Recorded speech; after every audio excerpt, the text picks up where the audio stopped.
No, now's the time for anything that may or may not be on the agenda.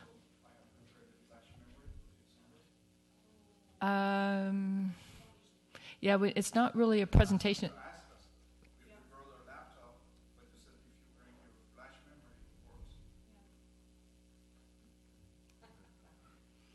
I don't.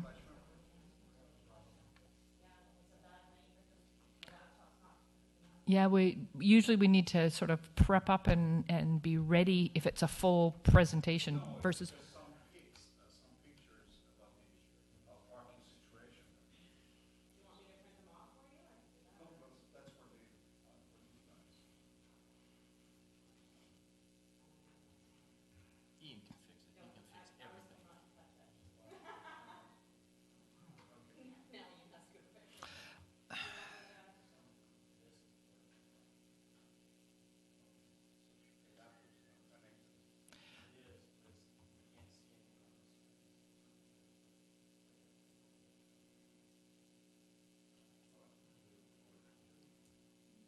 Function F5 is supposed to flip screens. Yeah. Function F5 doesn't do it. Well, we don't. I don't want to undo what we're got set up on, and whatever here is maybe there an opportunity. I'm just looking agenda-wise. What's that? I could verbally describe it. Mm-hmm.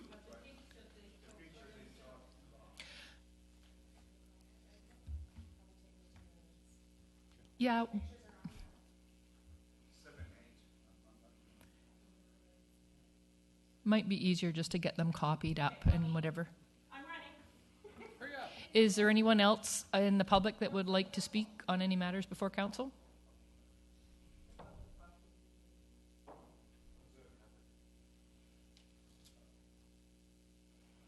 I don't.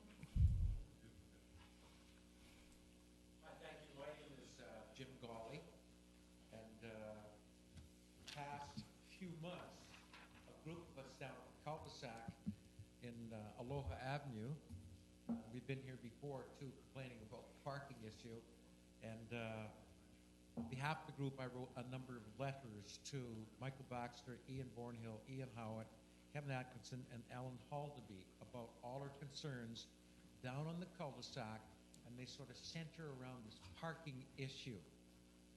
And they understand the Transportation Committee may have passed a motion that you're going to address tonight about no parking in the cul-de-sac. Is that my understanding?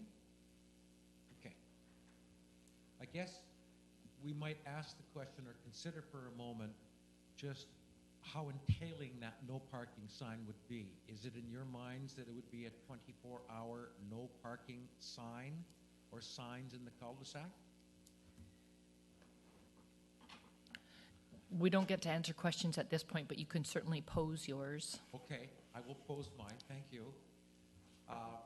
We're a little concerned, concerned about parking, but a little concerned about the 24-hour parking restrictions in the cul-de-sac. I want each one of you to imagine being in a cul-de-sac, perhaps one much like ours, and if a serviceman or a health provider or someone else delivering windows to be installed in your home couldn't get close enough access to your home, that might be a very dangerous situation for the service provider, for the workmen in their vehicles, be they carpenters, electricians, or plumbers, to spend a lot of time from their vehicles way up the street, and then they have to carry stuff down to the property where they're going to be doing their work, and then go back and get more, and forth and back and forth and back. I recently had windows installed in my home on 3515 Aloha, and the truck had to park on the cul-de-sac because the windows were so high he couldn't get underneath the 2 trees I have over the driveway. So he and 2 other fellows, along with me helping him, had to pack the windows down from his truck parked on the cul-de-sac. I couldn't, for the moment, imagine what kind of a trip that would have been 200 or 300 feet up the cul-de-sac if there was a no parking sign there. I know the fire trucks have been down there to take pictures about the crowding that occurs in that cul-de-sac at certain points. And very much concerned about property owners making sure that their tenants park their cars on the property provided. That would certainly help. But it's my understanding the tenants don't have to park on the property provided. So our concern is, yes, let's reduce the parking for health and safety reasons and accommodation for people who come to serve our needs. But at the same time, thinking about the transportation aspect of this problem, is there any consideration given to perhaps no parking signs for a limited period of time? Like 2-hour parking only, something like that. Because in that area, I want you to imagine that all the citizens down there, except for one couple, are in their 60s and 70s. And we require a lot of help in doing the stuff we used to be able to do ourselves. So that might be a concession that would certainly help those people who come to serve our needs. But we are all still concerned about way too many cars parked there. And you know that as soon as that building permit is applied for and received for the new dwelling, there will be more cars that need to be parked. So, statement and question together. Thank you. Thank you. And did you want to just run those photos? Good evening to everybody. My name is Fatbot Bonyudi, 3511 Aloha Avenue. Thank you for this opportunity. In addition to what Jim, our neighbor and friend, just said, actually, we had a discussion in our neighborhood, and we proposed that because of the issues and concerns that Jim just described, we would like to propose not a 24 hours parking, no parking, but maybe 2 hours for service people, for contractors, subcontractors, and so on. Having said that, we would, at the same time, we would like to ask all our neighbors, which should be enforced by the municipality, that they should park on their own property. Everybody there has a garage and has a property, has enough land to park on that. And if I go through the pictures, you see that a number of neighbors, they do not park on their own property. And also their tenants, which are mostly illegal suites, they park on the cul-de-sac. And just that happened to me just 2 days ago. It was very dangerous. Really, I could have a very bad accident because we are on the lower part of Aloha, so we must pull out and pull out our driveway. And a truck was, this is vis-a-vis from us, this is exactly from my property there. There was a truck there. I had no vision at all to see what is going on. Thank God, I was very slow, but the person, could you please go a little bit further that I could show? No, one more. Yeah, here. If you see at this truck to the left-hand side, this is actually blocking my vision, and the people from that property, they don't drive around the cul-de-sac. They shoot directly, which is against any traffic rule, directly to this way. And this could really make a huge accident, because when I come back, we're going to drive back, and they shoot to me. They could either kill me or I could kill them. And this is very, very dangerous. And I would like to ask that all neighbors, they must park on their own property, not on cul-de-sac. And of course, we agree, there are service people, there are many contractors coming to our neighborhood. They should park for a limited time. Thank you very much. Thank you. Any other members of the public? Seeing none, we shall move ahead in our agenda. Mayor's message time. And just wanted to let the public know that Councillor Day and myself attended the groundbreaking for the Pacific Family Center's Wellbeing building that will be open, they're expecting in 1 year from now. Their plans are quite exciting, so it was a lovely day for a groundbreaking ceremony, so it'll be a great asset for the community. So looking forward to that one. Also, notification from Coast Collective that the students in the West Shore of both Belmont and Royal Bay School and the West Shore Learning Center will be having a student art show there called New Wave, running from May 11th to 15th.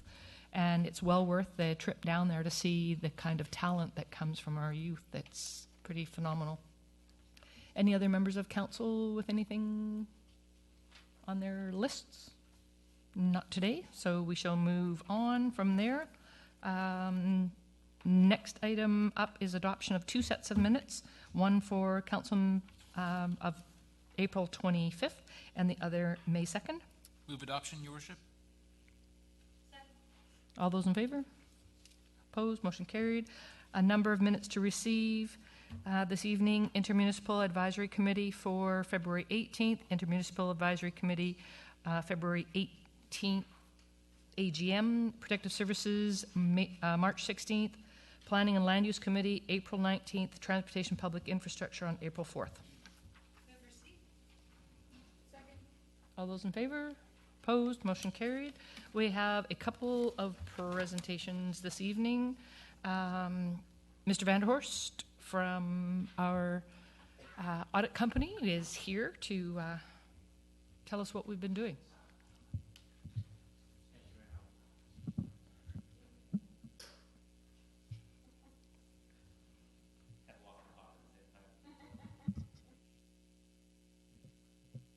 Thank you for having me here today. My name is Cory Vanderhorst with the accounting firm of MNP.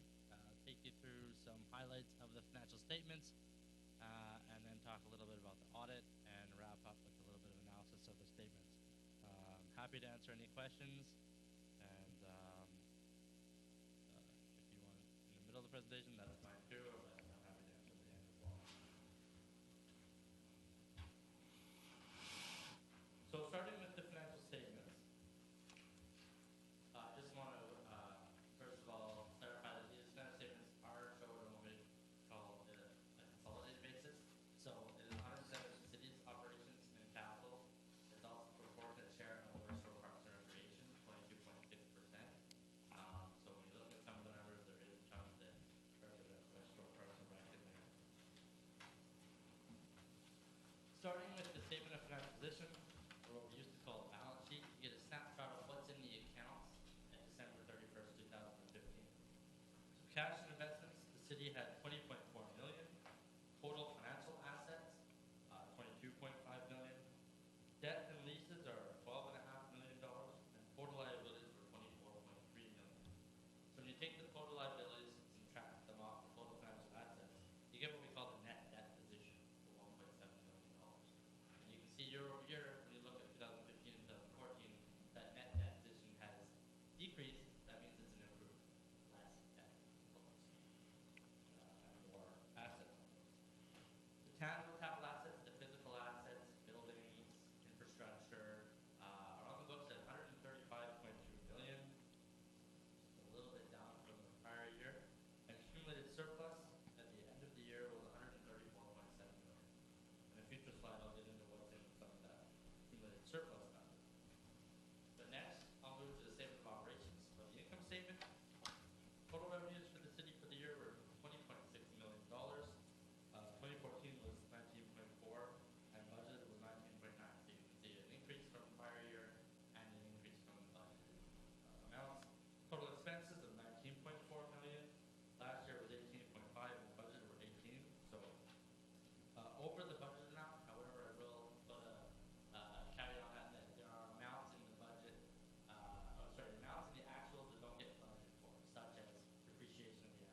Could you, sorry, I did not understand at all your total expenses. Why? Yep. So what you see there, the budget amount of 18 million, Yeah. that's got a bunch of adjustments taken out of it to get to what shows up in the financial statements. It doesn't, if you try to take that number and look at what you passed in your budget, it won't agree because there's a bunch of adjustments along the way. There's a note in the financial statements that clarifies those adjustments. The reason being, to compare apples to apples, we have to take some things out of the budget that the accounting standards don't recognize, such as using reserves, debt financing as an inflow. The accounting standards treat debt financing as an increase in debt, not as a revenue item. So there's some reconciling that goes on there. The other point I wanted to make between what shows as a budget and the actual is that the actual expenses include non-cash items that you wouldn't have budgeted for. Most importantly being the depreciation on the capital assets, the usage of the physical assets. So, if I can just clarify, Yep, so you're no. saying that the tangible tangible capital asset basically decreased by $1 million last year, I and can I'm give you seeing an the exact increase. numbers, bear with me for a second. And I'm seeing an increase of about $1 million on the total expenses, so that's where that's coming from. Yeah, amortization of your tangible capital assets is actually $1.9 million. So there's a non-cash expense that's showing up in that 19.4. I'm sorry, say that again for me? $1.9 million was your amortization. So if you pull 1.9 out of 19.4 and you guys add it on quickly, you're going to find you're actually under that budgeted amount. If you pull the depreciation expense out. Okay, thank you. Okay, so I will move on to another way to analyze the statement of operations. Same with that same statement. The annual surplus increased year over year 533,000. When we compared that to last year's revenues, we saw an increase in tax revenue, user charges, investment earnings, and government transfers, and a decrease in fines and penalties and developer contributions. So the year over year increase in revenues was 1.3 billion. Then when we look at the expenses, there was increases in general government, protective, environmental health, recreation, parks and culture, and sewerage. So it's almost an increase. But the year over year increases were only 877,000. So a larger increase in revenue than in expenses, and also in that $533,000 increase year over year is a change in the registrar's share, the percentage change. The registrar changes annually, small amounts, and that had an impact of $167,000.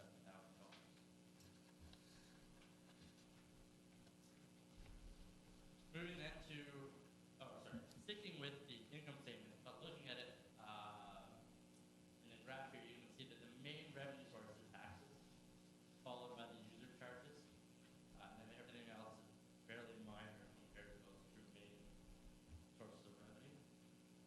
On the expense side, the largest expense, and has been for the last few years, is protective services, followed by engineering and transportation, so amounts going into roads, and that is work.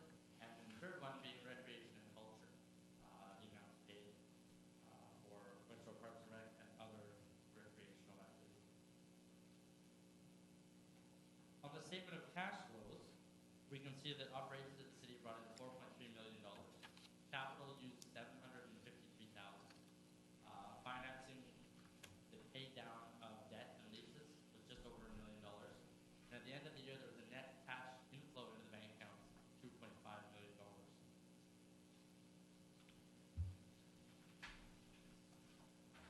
So I mentioned a few slides ago, there's $20.4 million sitting in the cash and investment accounts. Let's reconcile sort of what's sitting in those accounts versus what's already spoken for. I put together this slide. So it takes off the deferred revenue, the amounts you have in cash that are for future projects, $5.5 million. The refundable deposits that will be paid back to developers and other parties once they've completed their work, along with $7 million. There's $7 million set aside in reserves for future capital. And then if you were to pay all your current bills today, it would be another $3.9 million of cash flow. So the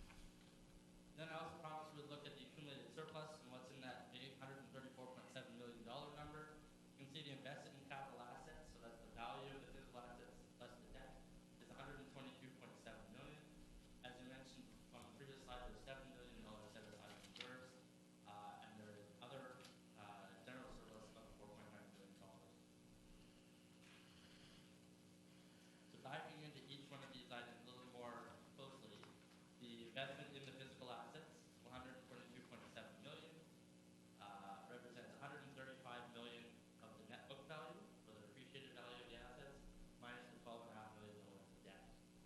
So this is not actually cash held by the city. This is physical assets that wouldn't be available. They're available to provide services, not available to pay down any liabilities or debt.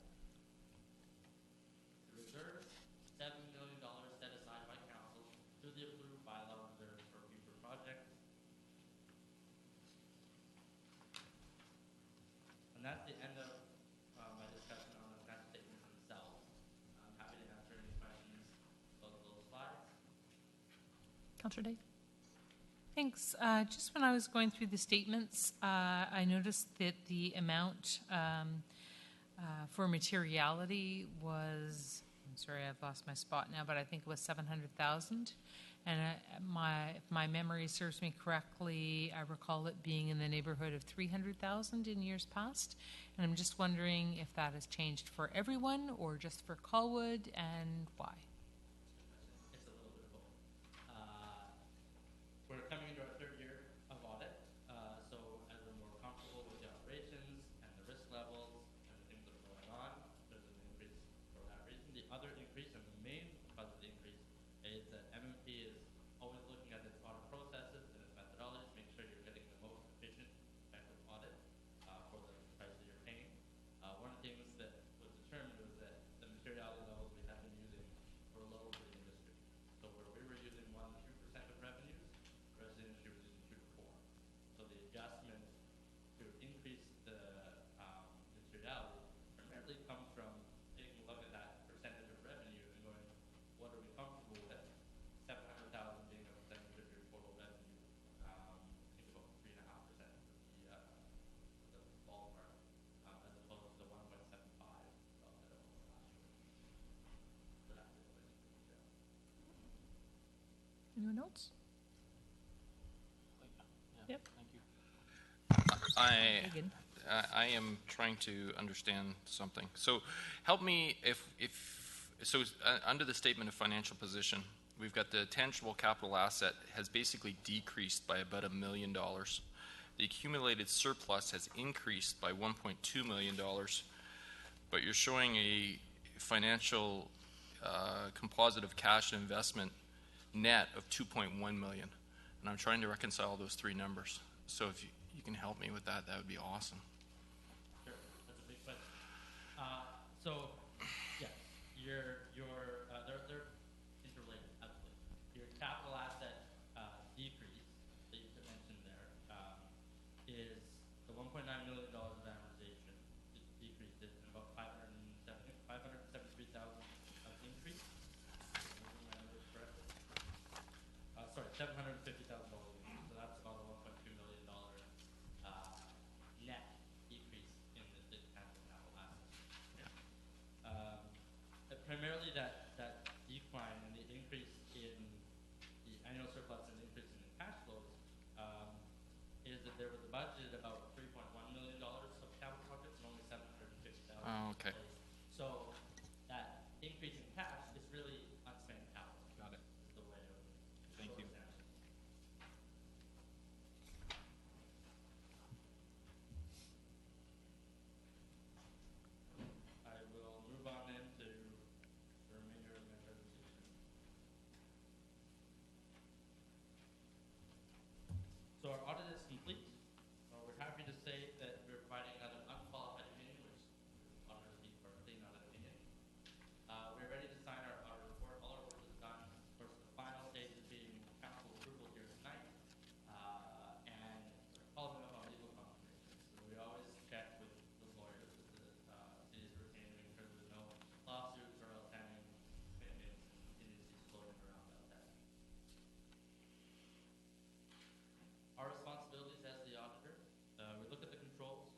during the audit, we discussed matters with many of your staff, primarily Andrea, Jen, Cory, and other senior management.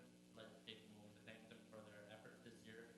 Very smooth audit, very much a lot of time and effort went into the processes and getting the financials the state they're in. And it's really worth noting that the reason I'm up here without management letter points or anything like that is the time and effort put in by staff. I will confirm that MNP as an auditor is independent with respect to the city within the meeting of the rules of professional conduct, so we didn't do any other projects or any other work with the city that would impair objectivity. It's of course that is today's date, which will be the final report date when we wrap up. And I'd like to end by looking at a little bit of financial analysis. I'd like to look at the numbers in a little bit of a different way to see some trends and that we can see the numbers without looking at all the heavy detail that's in. So we started looking at sustainability. The degree that the city can maintain its existing financial obligations, debt, and liabilities with respect to service payments to the public and without increasing debt or tax burden. We start there by looking at comparing the total assets to the total liabilities, and we want that ratio to be greater than 1. It's consistently above 6 for the last 5 years, so more total assets than debt. The next thing we do is zero in on the financial assets and those liquid assets that are available to pay now liabilities. Again, we want that ratio to be above 1. That means future assets available to pay for future projects as opposed to taxing or grant funding or debt funding. So this ratio is below 1, but it's been steadily improving over the last 5 years. So it was as low as 4.6 in 2010. In 2015, it's 0.93. Getting right up close to that number 1. So what that reflects is the city does remain in a net debt position. There is more current debt on the books than financial assets at the end of 2015. Then we look at the net debt to total annual revenue, which again is kind of looking at how much revenue and how much money was available to pay for transactions and events that have happened in the past. This ratio is also steadily improving. So in 2010 it was at 62%. It's improved to 8% in 2015. So this one you want to see this ratio getting smaller. There's a similar trend if you focus in on comparing that just the tax revenue. So 89% of the tax revenue in 2010 were in debt compared to 11.5% in 2015. So there's still a significant amount of revenue going towards debt and liability payments, but it's trending in another direction. Then we look at flexibility, the degree that you might. Oh, sorry. Sorry, could you just go back? So just so that I understand this right, so you're saying in 2010, 89% of tax revenue was to pay down debt? Is that what I'm Debt reading? levels were much higher at that point. So as you're paying down over time, that's where you're getting to a much improved Wow. position. Holy Jiminy. Holy Jiminy. Yeah. Okay, thank you. That's huge.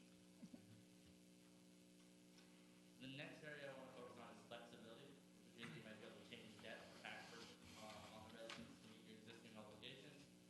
We look at the public debt charges and compare them to revenue, so this is the interest expense on that debt. And this ratio has been steady over the last few years. About 2 or 3% of the revenues are going to interest expenses. The other one we look at in flexibility is the capital assets, the physical assets, and looking at what's the carrying value on the books, so the depreciated value, comparing that to the original cost. Get a rough idea of age of the assets. So the carrying value of capital assets is around 73%. It's been slowly declining to about 77% in 2010. This means declining value in some assets, future costs of capital are increasing, and the maintenance along with those, or the large replacement projects, those costs are steady and increasing. And then vulnerability, the degree to which cities depend on other sources of funding. This looks at how much you're getting in government transfers compared to total revenues. 2013 and 2012 are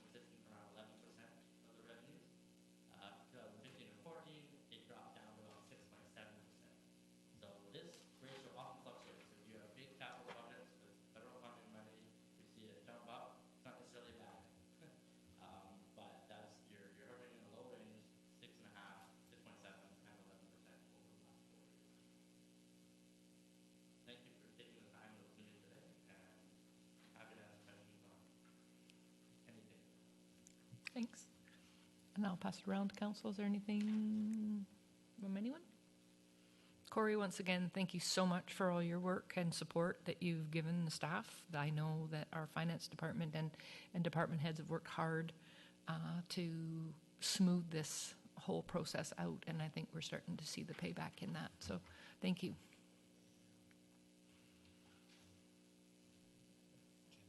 Jen? I just wanted to mention one thing on the net debt conversation compared to 2010, just to make sure there was no misunderstanding. It wasn't that 89% of taxation revenue went to pay down debt. It was that the net debt position in that year represented 89% of the taxation revenue. So we were carrying much more debt. But back in 2010, we weren't using the majority of revenues to finance debt. Okay.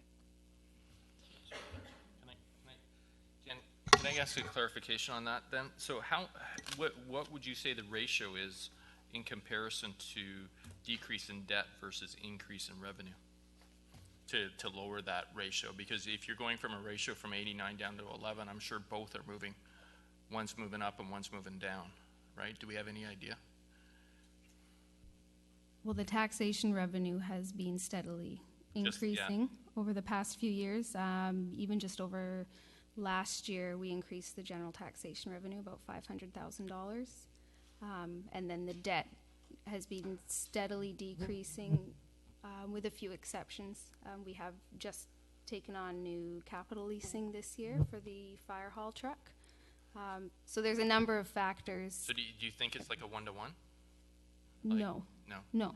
Your debt's going down in excess of $1 million a year. Yeah. And the revenue is not increasing at that same. Okay. So the biggest impact is the debt decrease. Versus revenue increase. Okay. And- Awesome. Thank you. And it's not necessarily a negative thing. It all just depends no. on how we're financing our Yeah, no, assets. absolutely.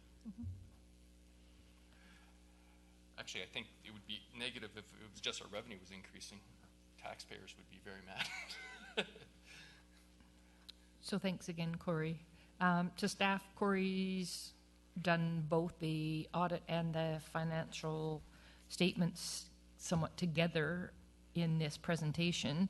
And is there anything in direction that you need for the draft audit findings report?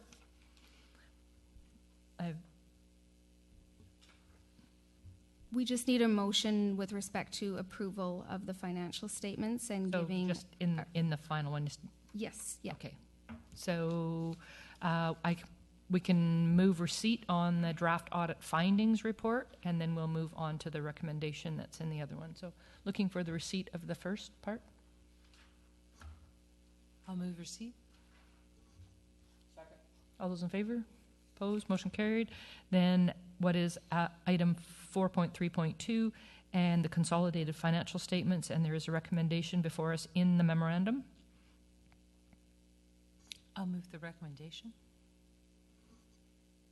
Sure, second. All those in favor? Opposed? Motion carried. Thanks again. Correspondence requiring direction from council, nothing for today. Item 6.1, under protective services, Regional Tower Crane Rescue Services Agreement, 5-year renewal. Councillor Day? Thanks. This did not come to Protective Services, but if staff would like me to, I'm prepared to introduce the item. The fire department, as a result of council's approval of certain future developments that are to occur in Colwood, have arranged an agreement with the District of Saanich and the City of Victoria Fire Departments in order to cover the risk of potential rescue requirements involving tower cranes and on these particular developments. Not all fire service agencies are able to provide this type of specialized training to their members, and it is something that is not cost effective or practical from a training point of view for all departments to be proficient in. So the existing agreement ran for a 5-year term and is up for renewal starting May 1st, and there are some minor wording changes, but otherwise the agreement remains the same. It is a fee-for-service agreement that is paid for by the developer or contractor as a condition of their development agreement or permit. And so it was recommended, and I would so move, that council endorse the renewal of the Regional Tower Crane Rescue Services Agreement with the Corporation of the District of Saanich and the Corporation of the City of Victoria for a term of 5 years, commencing May 1st and terminating on April 30th, 2021, and that the mayor and CAO be authorized to execute the agreement on behalf of the city. Any conversation, questions? All those in favor? Oh, did you have a question first of all? I had a real quick question, if I Yeah, may. no. Can I just clarify, is this the same, and I realize, Cynthia, you just introduced it, so staff can answer this. Is this the same agreement that, for example, Langford does, or does Langford have their own tower that they do on their own? And like, I'm just wondering, like, are we doing something that's outside of what the Langford Fire Department's doing? Or where is that relationship with these people? Does anybody know? Your Worship, the only trained fire departments that can do tower rescues are Saanich and Victoria. Okay. And all of the municipalities in the capital region typically have this exact same agreement with Saanich and Victoria. Thank you. We're talking about the Yeah, cranes yeah. on top of towers. Okay, good. Then call the question. All those in favor? Opposed? Motion carried. Item 6.1.2 is the one we added in regarding to Crest. Councillor Logan. Just a point of clarification, Madam Chair, through you to our CAO. I just quickly had a perusal of the memo that the Director of Administration had written. So am I to gather, I guess, a couple of points. Am I in a conflict?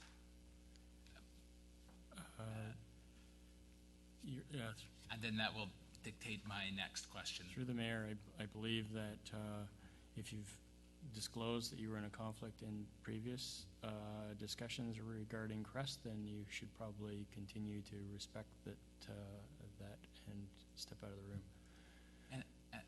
And I'm not sure that I have, and I say that because I've always acted as the city's representative to the AGM. In fact, I chair the meeting down there. So this the recommendation actually caught me a little bit off guard. Yeah, so this is the this is that situation where if you have previously disclosed that you were in a conflict of interest, then you can't re-enter the discussion until you've got a legal opinion that you are no longer in a conflict. So it's I think you have to really reflect carefully that you have not disclosed a conflict on issues regarding Crest with this council in the past. If you have, then you should step out. If you have not, then you're based on the recent regulation, you would not be in this isn't a pecuniary issue. It's simply appointing a city representative or a city owner representative to the AGM. But I think you need to be cautious that if you have disclosed a conflict in the past for a non-pecuniary interest, then this would apply. And what if you don't, like, I honestly don't remember ever declaring an conflict of interest with regards to Crest, and I participated in... Would you have done it in around any items that required financial contribution and approval from the city? No, because I've always participated in the budget discussions I think, as well. you know, I'm not a lawyer, and Sorry. I can't give you personal legal advice, Yeah. but typically you can't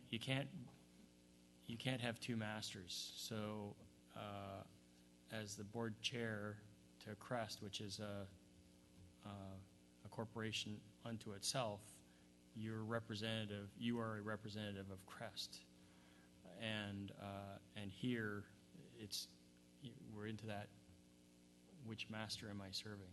So that's usually the problem with the non-pecuniary side of things.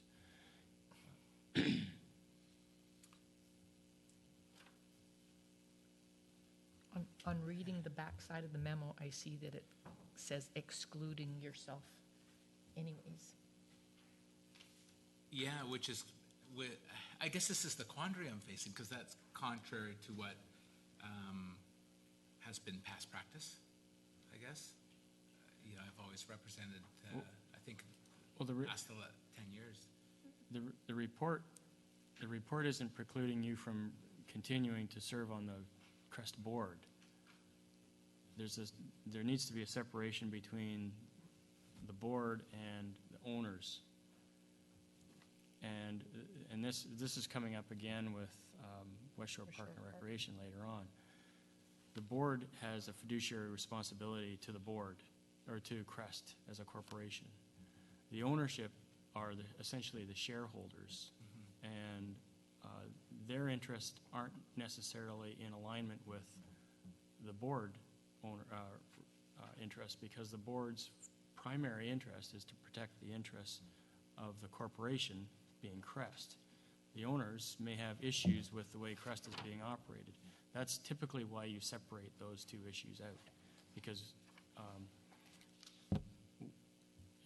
I'm not judging, but there's always the risk that the board member can't separate their responsibilities to the shareholder and still retain their fiduciary responsibility to the board.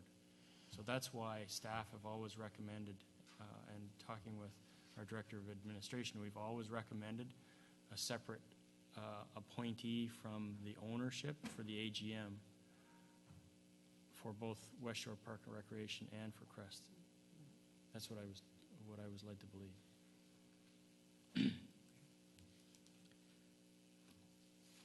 Can I just add to the conversation? I seem to recall you may have stepped out of the room before because of the I can't remember the names, but the Torgrimson, and you may not particularly recall it because I know it's been such a bureaucratic red tape kerfuffle that it's not something where we really wrestled in our hearts with whether or not we're in conflict, but it's more been, you know, trying to do the right thing for the red tape reasons. But just looking at the report, it does say that you've stepped out before.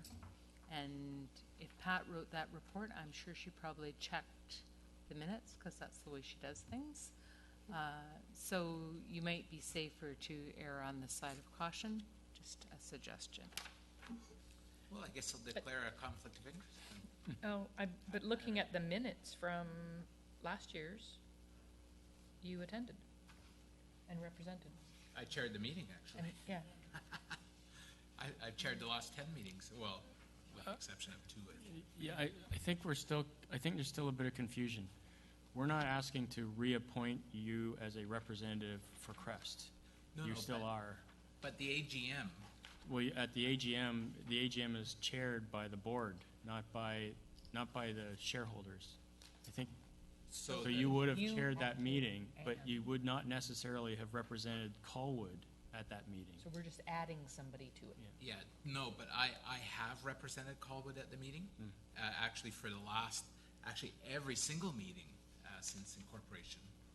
And the shareholders have elected me as the chair for the AGM, with the exception of maybe the 2 years that I wasn't chair of the board. So I guess that's where I'm a little perplexed. I mean, I'm happy to get out, but so I guess if it's safer, I will declare a conflict of interest. Yes,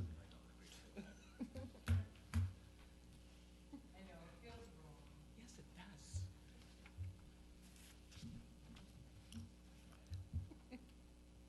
So you see in the actual minutes. Yes. See that? And I, would have to verify that, Gordy has always been the appointee along the way. So this will be a bit of an anomaly, although, yes, he'll still be attending as, yeah, he'll be still attending as a board member and probably chairing the meeting. You're just having a second body there, which there is no, there doesn't seem to be a two-body representation showing in here. It seems to be one and the same throughout the region. Your Worship, just I can't confirm all of these authorized representatives are not. They're all board members. I don't know that.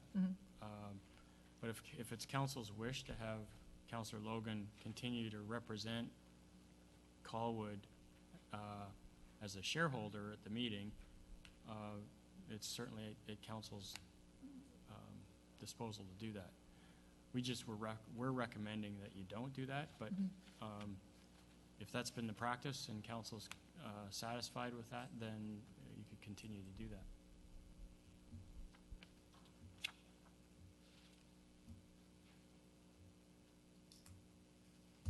Well, we are on a timeline with this one, folks, so, you know, Just trying to figure out when they meet. I personally, not that I think Cory would do anything wrong, but I think it's better to follow the advice of our staff and have both someone as our representative appropriately there, as well as have him there appropriately as the chair of the board.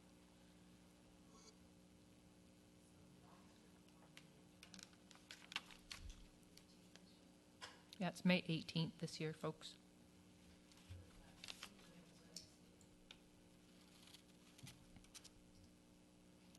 Do we have any recommendations from council to fill that spot?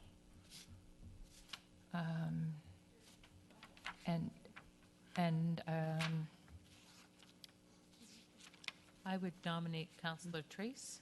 She said she would be willing to do it. Anyone else? Seconder for that? All those in favor? Opposed? Motion carried. Councillor Trace then will be the additional person to represent the city. Your Worship, there is a few that are different. I'm just reviewing the board versus the authorized representatives. Saanich had a different representative from the board. So did Machosen.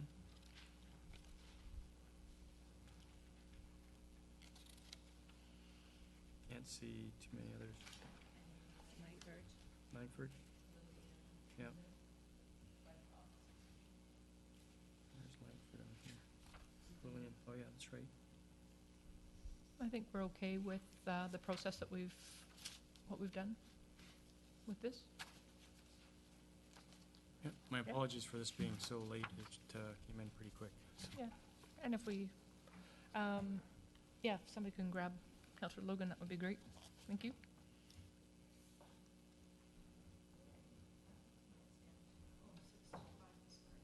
It'll be CRD building.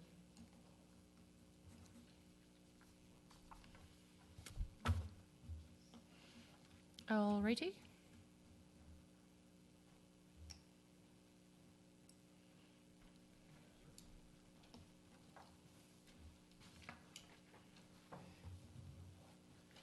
Councillor Logan, Councillor Trace will be your accompaniment.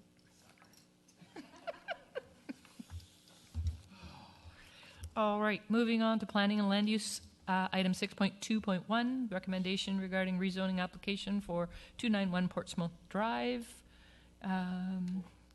Councillor Logan, you went black. Just before, can I just clarify? I don't know, how close do you have to be to declare a conflict of interest? Like, I live on Portsmouth.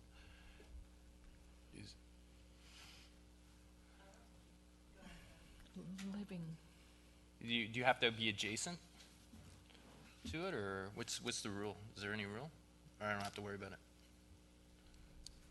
You're not affected at all.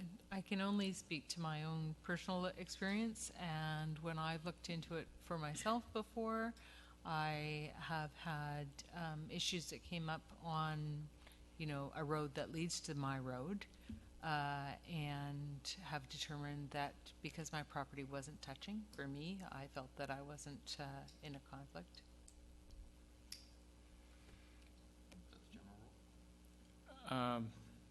I I don't think there really is a general rule. I think at the end of the day, you have to weigh your participation in this against how a reasonable person would view it. In other words, would a reasonable person asking this very question consider you to be in a conflict of interest? And if you answer that question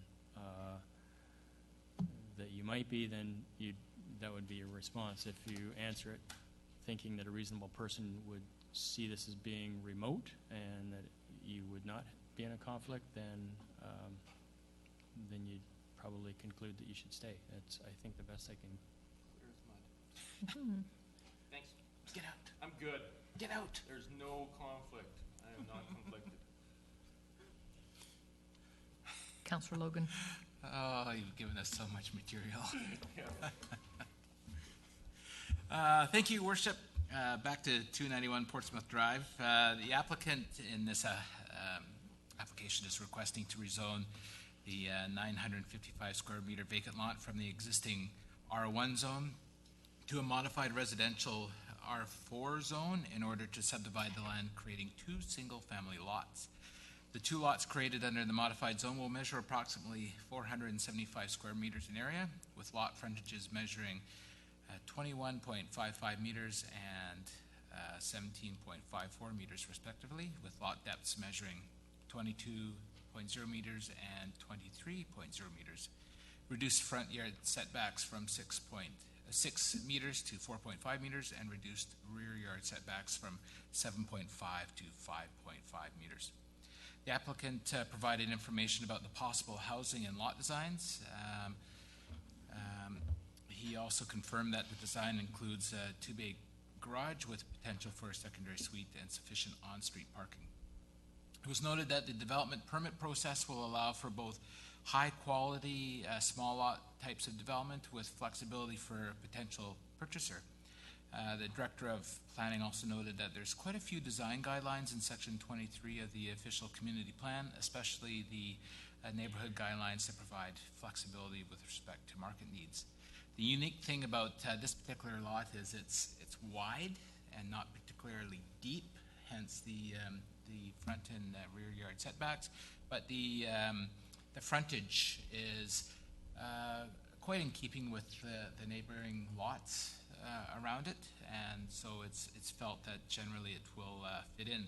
We did have some discussion at the committee about the provision that no construction vehicles, trades vehicles, or employee vehicles park on public roads, but that all parking be provided on private property and whether it should be removed or should stay in the recommendation. And the feeling with the committee was that it really wasn't practical to have that provision in the recommendation. Certainly it makes sense for large developments to be able to provide parking for their development, but for 2 lots, not as practical. And thinking about it a little bit more, it's not a lot different than renovating your home and having trades vehicles visiting, or building a single home and having trades park on site constantly. So it just wasn't practical for a 2-lot subdivision in the minds of the committee. So it was recommended, and I so move the recommendation before us. I won't go through it all. Second. Any further questions, comments? Councillor Day? I just would clarify my feelings about the application. I quite agree that after considerable thought, the lots will look like they fit into the neighborhood. I have some concern over whether or not, those backyards are going to provide the space that a young family may need, but it may not be a young family that moves in there. And my reason for voting against the recommendation at the committee was really that parking requirement, because I felt that it left more power in the hands of the neighborhood if they had to negotiate for a parking spot for their tradespeople, rather than simply taking the road right of way and using it however they see fit, having 10 show up all at once if they want to, or whereas if we had left the recommendation in, then they would have had to negotiate with the neighbors, say, hey, I've got 4 people showing up today, could we, park in your driveway or something. So that is my only reason for having any concerns for it, so I will not be opposing it this evening. Councillor Martin? Thank you. Can I get some clarification on the development that did not move forward on Seafield, which was a small lot development? My recollection of those small lot developments was that it was not going to allow secondary suites. And so I'm just curious if we are allowing secondary suites in this development, but in a development that's going to be basically adjoining because the backs will touch, that we're not going to be allowing secondary suites in the other. And so could I just get some clarification? And I could be wrong. Maybe we did allow secondary suites, or that process was moving forward. I believe we didn't. So that's where I'm feeling a little uncomfortable that we're going to allow secondary suites in this development, but not in the other development. Your Worship, off the top of my head, I seem to recall that the version of what was known as Seafield Cottages proposal that received third reading did not include secondary suites. Council might want to note that our regional context statement makes it impossible for the city through a bylaw amendment to restrict secondary suites. It has to be at the request of the developer, and we would do that through a Section 219 covenant. In this case, it would be a situation where secondary suites would be restricted simply by the configuration of the lot and the ability of the property owner to meet our requirements for secondary suite in terms of parking and whatnot.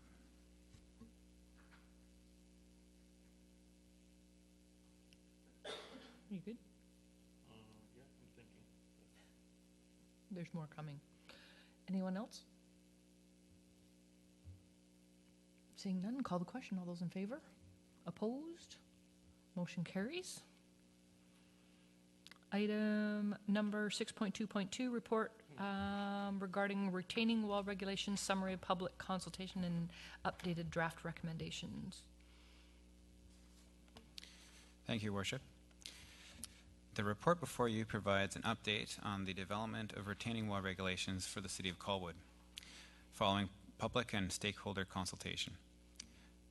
Consultations occurred throughout the month of February 2016 and included information on the City's website, a survey, an open house, and presentations at the Greater Victoria Residential Home Builders Association. Survey responses attached in Appendix A of the staff report indicate an overwhelming support for the regulation of retaining walls at approximately 90%, and the majority of respondents, just over 80%, support the draft regulations as presented by staff, which call for a 1.2 meter maximum height and terracing at a slope of 1:1, horizontal to vertical. The need for a variance process with an opportunity for public input for retaining walls exceed these regulations has been retained in the draft bylaw. And we should also like to note that there has been a concern brought forward by the development industry through our talks at the Greater Victoria Realtor Board about cost over regulation and the loss of development potential. The recommended retaining wall regulations and approval process is in common with a majority of other municipalities, and that was also acknowledged by the developers we talked to. Following public and stakeholder consultation and further staff review, the proposed retaining wall regulations have been updated from the original recommendations to allow the use of finished grade to calculate the start of a retaining wall to reduce confusion of what could constitute natural grade on any given site.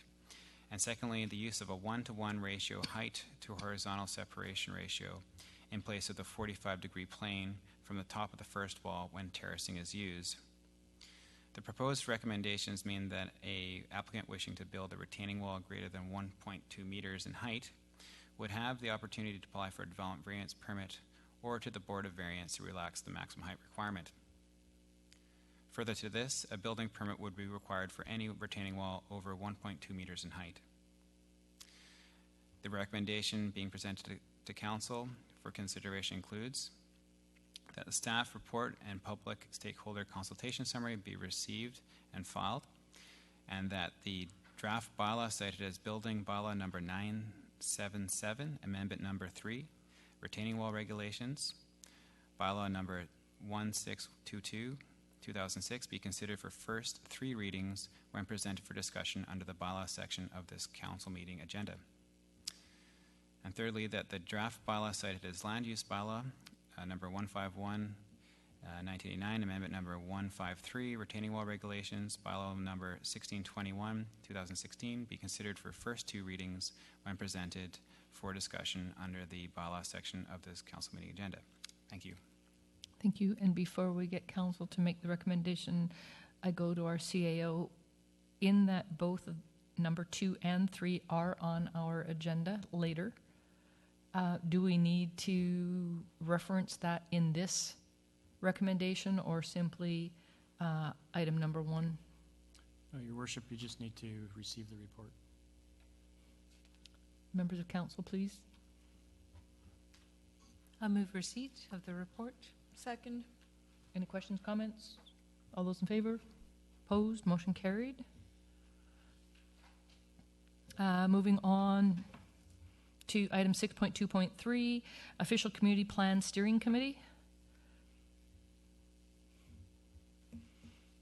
Your worship, today we placed the advertisement for an RFP, or we sent out an RFP, with BC Bid and Civic Info, so the process is officially started.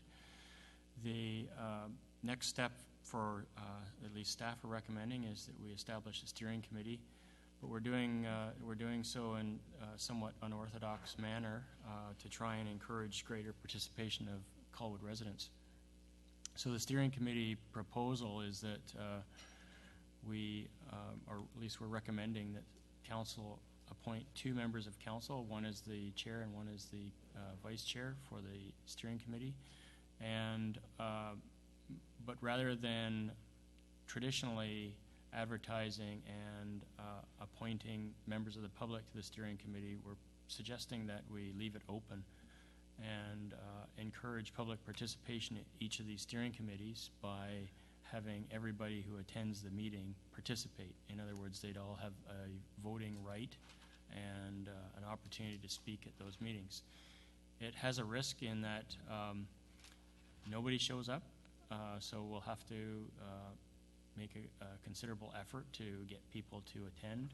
And then the other risk, of course, is that we get huge turnouts, which I don't know will happen with a steering committee because it's typically more technical in nature rather than talking a lot about issues, at least until they get into analyzing the public processes.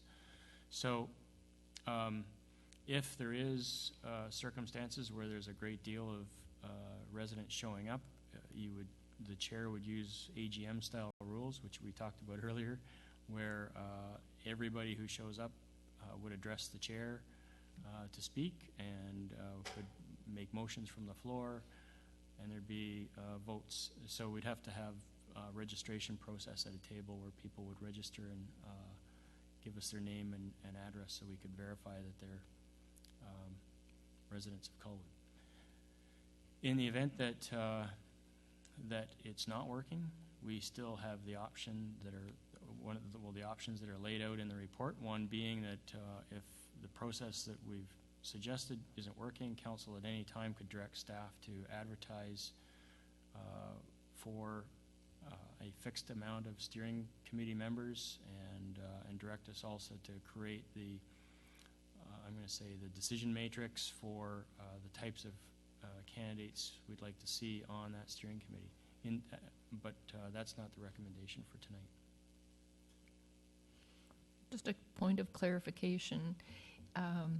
The registration to verify Colwood residents, that sort of thing, would that be done in advance of the meeting or on the fly? No, we'd have sign-in sheets at the door. So people would just sign in.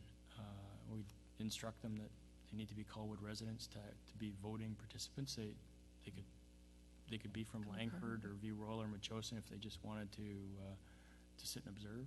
But we'd have to clarify who was a Colwood resident for voting purposes. Councillor Day? Just on that was sort of my question. I like the out-of-the-box thinking and giving everyone some respect for having actually shown up and being a part of the meeting. But we do have people who are developers in our community who don't live in our community, who tend to have a lot to say about the way they think it should be done. And I would really want to be hearing from the residents who will be living with the results. So how would we handle people who don't live in our community but may own property in our community?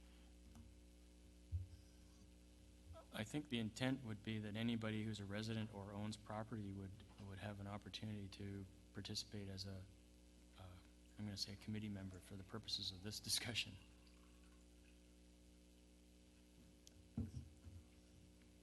Anyone else? So we have a recommendation before us, is coming out of Councillor Lugan. I'll move the recommendation, Your Worship. Seconder, please. Just as a clarification on the motion, please. Sure. Or since the recommendation says appoint a chair and vice chair, when do we do that?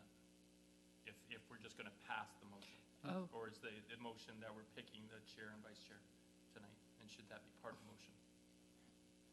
Perhaps council would like to do A first and then B. I think that would be easier. Sure. I'll split it up then and move A. Second? Discussion on A? All those in favor? Opposed? Motion carried. We need 2 members of council that will take on this steering committee. Recommendations? Speak up or I'll put your name in a hat.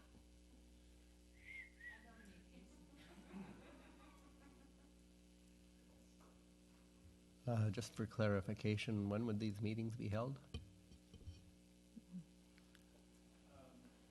Well, the process, I would be prepared for this process to last a year. I think initially the meetings could start out on a monthly basis, but once the public participation processes get into full swing, they might have to happen more frequently, but it would be largely at the call of the chair. When are you anticipating the advertised portion of things to close? And I believe we're trying to get the results of the RFP back to council in early July. Was that correct?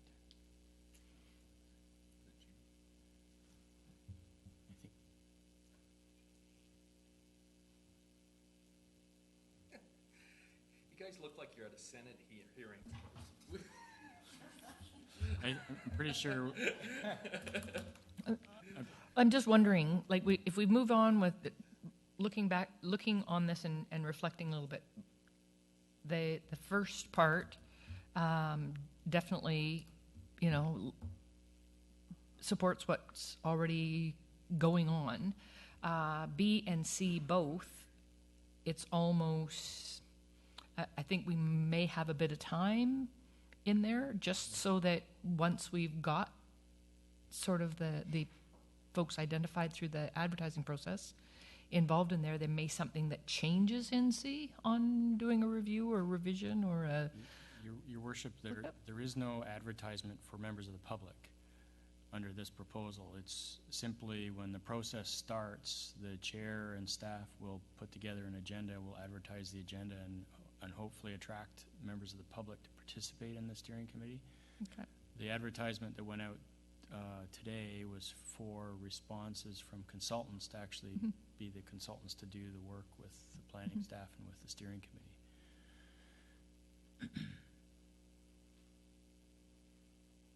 Yep, Jason sounds right.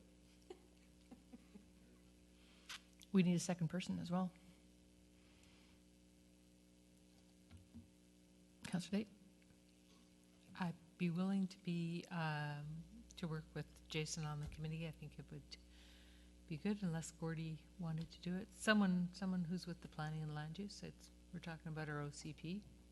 It's always good to have informed choices. Yeah, I'd be happy to sit as. Would you? Well, then I'll nominate Gordy. There you go. So we have Gordy and Jason, and both will sit upon that. So I will call the question then on those supporting those two names going forward. All those in favor? Oh, yeah. Opposed? Motion carries. As long as it doesn't have a Rob in it, I'm good. You'll be responsible. Item C. Your worship, there's just item C still remaining on I'll that. move item C, your worship. Thanks. Second. All those in favor? Opposed? Motion carried. Item 6.2.4, report from Director of Planning in regards to the Regional Growth Strategy update. Thank you, Madam Mayor. The CRD has invited municipal councils to provide preliminary input on their latest proposed update to the Regional Growth Strategy, which I will refer to here as the RGS. This 2016 update replaces the previously proposed replacement for the RGS known as the Regional Sustainability Strategy. Council may recall that the Regional Sustainability Strategy was referred to Colwood Council in April 2015. Council then provided some input, and the CRD board subsequently voted to abandon that more prescriptive approach in favor of a more modest update to the existing RGS. The 2016 revisions preserves the policy approach of the existing RGS by providing a high level of municipal flexibility and interpretation with subsequent alignment with Colwood's regional context statement. Specific proposed changes are outlined in Colwood's staff report and shown in detail in the attached track changes copy of the 2016 updates. In detail, generally speaking, the changes include removal of water servicing as a growth management tool, a new content to address legislative requirements for greenhouse gas emission reduction targets, updates to outdated content, refinements to address issues identified through legal review, and lastly, changes to clarify that municipalities through a regional context statement how they shall relate to the RGS through the regional context statement rather than through prescribing specific actions. Staff's only significant concerns are associated with the proposed removal of water services as a growth management tool. The 2016 revised RGS would allow the extension of municipal water services in areas beyond the regional containment boundary, otherwise known as a regional urban containment and servicing area. Currently, the RGS sees both sewer and water services restricted outside of the regional urban containment and servicing boundary, except for very specific circumstances where human health and the environment is threatened. Staff are concerned that these changes will increase the potential for rural sprawl and associated impact to the environment and potential increases to traffic. Staff also note that this issue was brought forward to Council when the Regional Sustainability Strategy was brought forward, and Council chose not to provide comment at that time. Next steps will include the CRD board reviewing preliminary comments from municipalities, and if they feel that the RGS amendments are ready, we'll move to our first and second reading of a bylaw to amend the RGS, and then hold a public hearing before formally referring the RGS amendment to municipalities. Staff are recommending that Council receive the college staff report and copy of the 2016 Regional Growth Strategy Update. And then also that council give consideration to directing staff to prepare a letter to the CRD expressing the concerns regarding the removal of water services as a regional urban containment growth strategy. Thank you. Councillor Day? I will move the recommendation.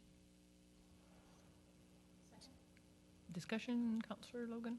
Thank you, Worship. Jumping right in on water.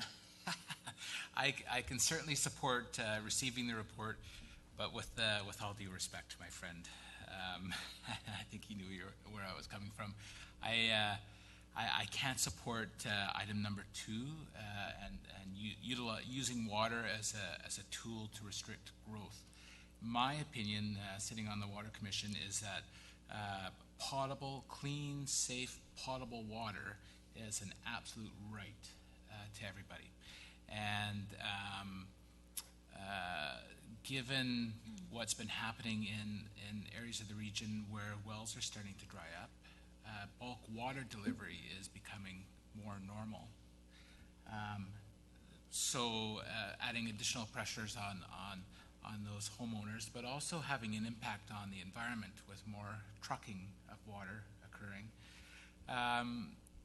Second of all, Metchosin and now the Highlands actually get along quite well with potable water, and their councils and as a community have been able to restrict the amount of growth in those two communities. In fact, East Souk in the Wandafuka electoral area has accomplished much the same, with the exception of a few areas that have been at risk. So I really don't think that it's in their best interest or our best interest as a region to restrict the ability for residents to have safe, clean, potable water at the doorstep. Thanks. With all Councillor Day?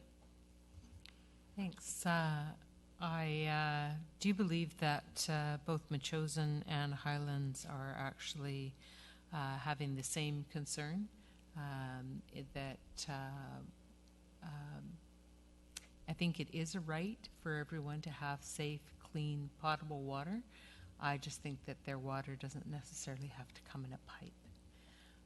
So it is possible to have clean, safe drinking water without having piped water. But what does tend to happen is where the pipes go, so development follows. And it has been one of the strongest tools for containing urban sprawl, has been the availability of water. It's been a much stronger tool than sewer has been.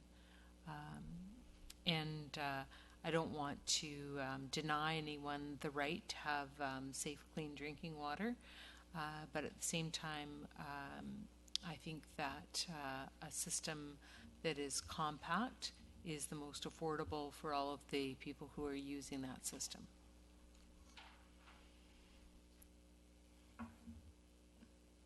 Councillor Nault? I would have to agree with most of what Councillor Day said. I mean, one of the stated goals of the regional growth strategy is compact and contained growth, and expanding the water service is exactly the opposite of that. So it promotes urban sprawl, and I agree it's one of the most powerful tools the region has for containing urban sprawl. If we throw that out, no. So I would not support removing that from the regional growth strategy. Just one more point, Your Worship.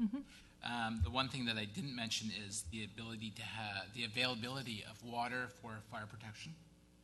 And Fort McMurray is a prime example as to why we need to have water available for firefighting purposes in areas such as the Wandafuka electoral area. So we don't extend water into an area that is highly forested and with a ton of fuel. puts the area at risk, and it spreads. So that's the other consideration I put that out there. Councillor Martin? Thank you. I have a question more than a statement, and I'm not sure who I direct the question to. Let's throw it out into the world and see who answers it. I hear both sides. I guess my one concern is if we do control water, and I'm not an expert on this at all. I don't know nothing.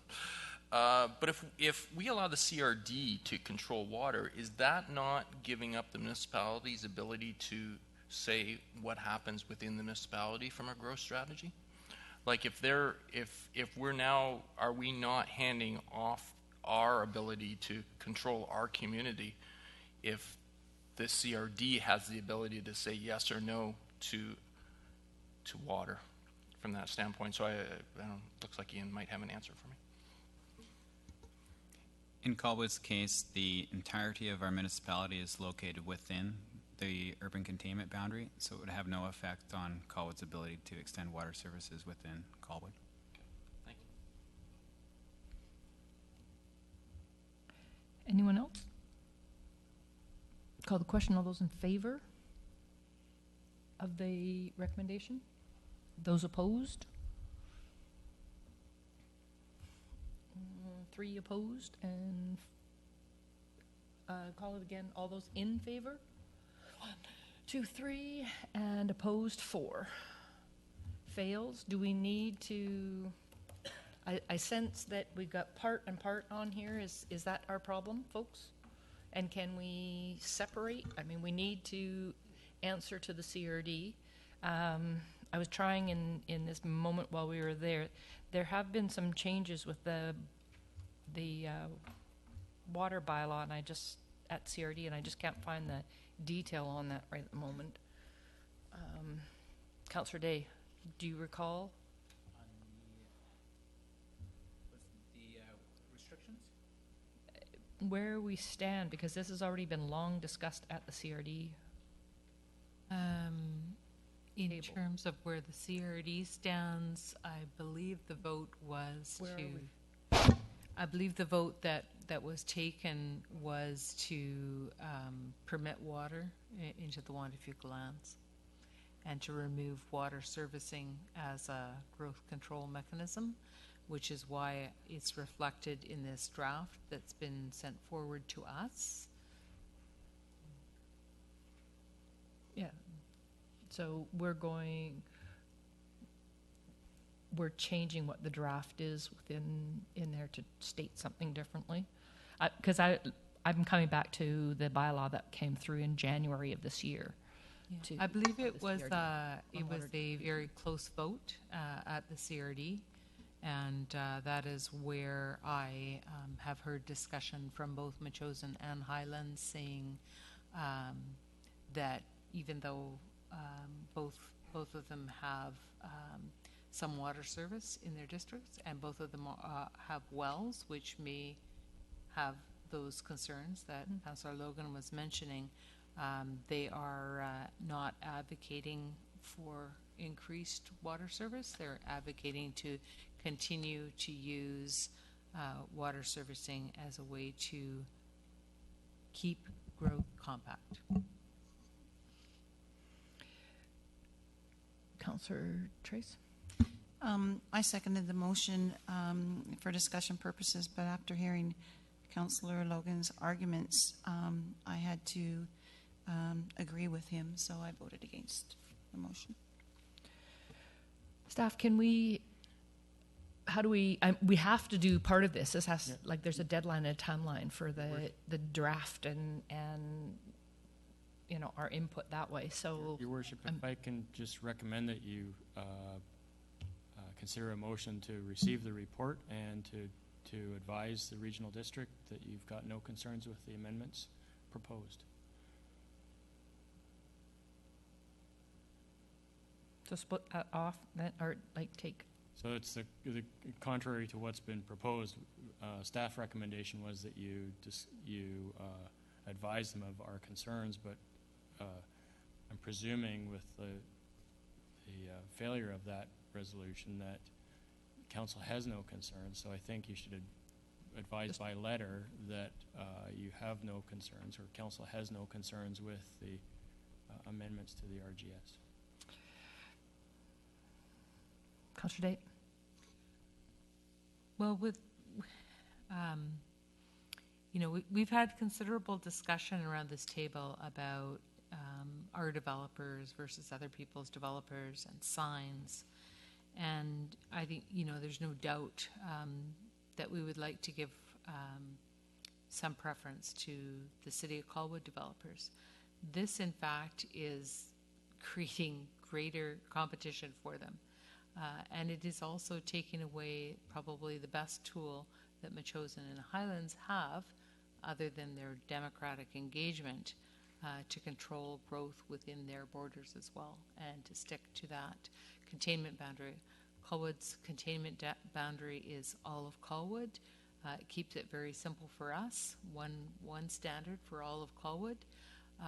In other municipalities where that is not the case, it is very difficult.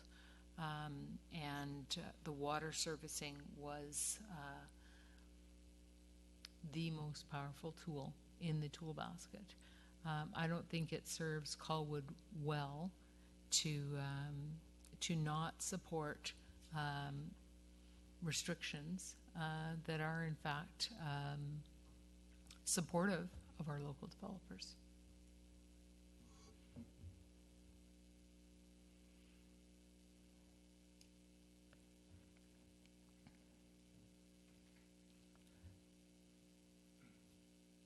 Looking I'll move the recommendation as suggested by the CAO.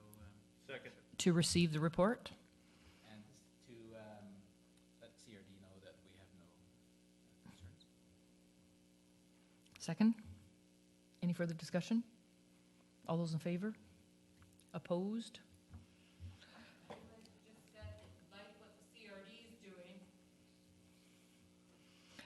But that's the board. They're awesome. And Well, we like what they're not doing. Yeah, they need to, restrict water they need service to to, do more not doing stuff. moving on to Finance and Admin, 6.3.1, Memorandum, Director of Administration in regards to West Shore Parks and Rec Society Annual General Meeting. We need to appoint a representation. You two. I have something to say before I leave, though. Are you loud? I don't know. That's what I want to clarify. I had. Thank you. Through the chair, I was under the impression that I was going to be able to stay before our CAO spoke this evening. So I didn't prepare anything for this table, but I did have a discussion items that I would like Colwood to talk about at the annual general meeting, and that's part of the request. So how do I do that? How do I suggest to this council that we should talk about X, Y, and Z at the annual general meeting if I'm not allowed to be here? Your Worship, I would suggest that our board members for the West Shore Park and Recreation Society meet with the council appointee after the meeting or sometime between now and the AGM and go over any concerns that they might have. However, You'll be in attendance to the meeting. yeah, no, I'll be chairing it. But the issue is West Shore Park and Rec wants to have the agenda items on the agenda before the meeting begins, and that the agenda item has to come from council.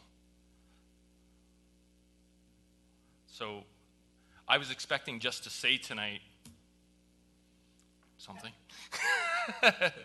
and then hopefully have council. Like, could I not say what I think and then leave? Can't he report as a member of the... And then you guys can vote it down, which I'm used to. Yeah, I think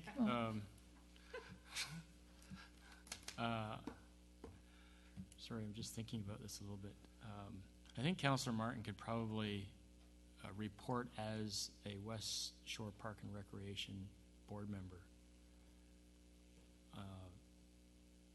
I could do the Ian thing on the video and run up there. Communicate that to council so that when you do step out for the actual issue that's on the agenda, council can also make the motion to direct the committee member or the owner representative to address this issue.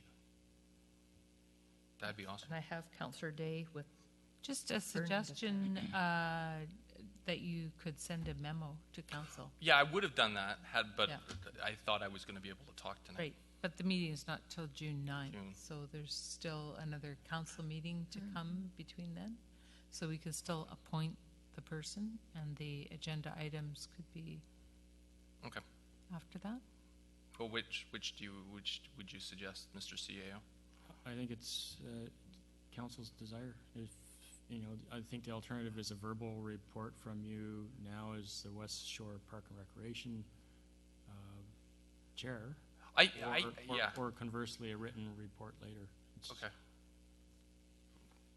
I don't think that it would be an issue for me to say what I think I need to say, and then you guys can discuss it, but I guess I'm looking to council what they want me to do. Do you want me to write a memo, or can I just tell you? I think there's a problem with that because you've already declared a conflict of interest. We don't have any way to have the legal opinion to say that you can speak to us, so really you shouldn't be speaking on West Shore Parks and Rec material. See, you know what? This is the stupidest thing in the world, and it's not you, Cynthia, but this is the stupidest thing because it's also stupid that Councillor Logan, who's the only person who understands Crest, can't vote on Crest stuff. Like, this is just ludicrous. We're working on it. I know. It just drives me crazy. Your sometimes. Worship, this is what the province attempted to fix in the regulation. They just fell short of fixing it. And I think that's what we're trying to get resolved because they've caused more And confusion. I'm not telling you guys nothing. But if I could just, before you run, if I could just address this one issue. I think if it's clear that you are not here representing, if you're not here as Councillor Martin and you're here as a board chair, the board chair for West Shore Parks and Recreation, to simply advise council of what West Shore Park and Recreation are looking for from councils to put on the agenda, I think that's fine. That's not the issue that's not the issue that council is going to be voting on tonight. The issue that council is voting on tonight is for a council appointee and for fees and charges. And those are issues that you cannot participate in. But this is not an issue to be voted on. It's an issue that you're advising council on with your West Shore Park and Recreation hat. You're not here representing yourself as Councillor Martin. I think that's got to be made clear. And if there is a discussion for council to make a motion to write a letter to West Shore Park and Recreation, that can happen after you've left the room. But the information needs to get in front of council somehow, whether it's done in writing or done verbally. The perceived influence, if there was such a thing, is still there. It doesn't matter how it happens. The communication is still occurring.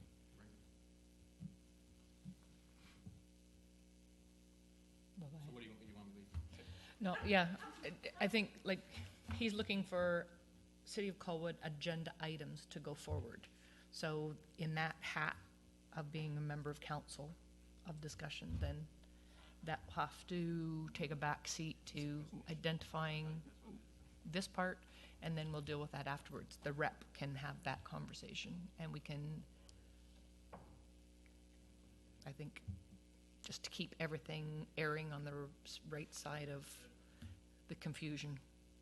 Yeah, somehow we'll have to get it back on the council agenda before the AGM, though. Well, perhaps on Wednesday. Oh, yeah. Okay. With those two, so looking for a representative to attend this June 9th meeting. I nominate Carol.